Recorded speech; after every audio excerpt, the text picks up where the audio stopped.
स्त्रियांमध्ये मात्र एक कॉमन पर्सनॅलिटी जाणवते आणि ती म्हणजे ना सतत आपल्या भावनांना इग्नोर करायचं किंवा आपल्या प्रायोरिटीजना, प्राधान्याला, आपल्या शरीराला, आपल्या आपल्या मागण्यांना जरा कमी लेखायचं आणि कामांना प्राधान्य द्यायचं.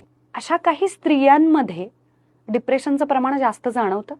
नक्की जाणवतं. कारण ज्यांना स्वतःला व्यक्त करण्याची आयदर सवय नाहीये किंवा मुभा नाहीये, अशा व्यक्ती आपल्या मनातलं कोणाला सांगू शकत नाही.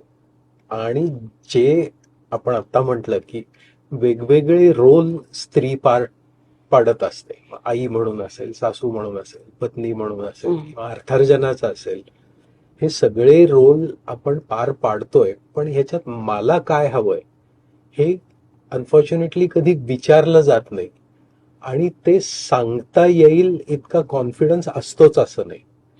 त्यामुळे वर बघताना somebody can be a super woman, बरोबर, पण मनातून मला यातलं खरं म्हणजे काहीच नकोय असंही होऊ शकतं. आणि ती जी घुसमट होते त्याच्यातून डिप्रेशनचं प्रमाण वाढू शकतं.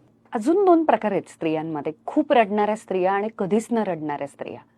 तर रडण्याचा भावना दाबून ठेवणे आणि डिप्रेशनचा काय संबंध?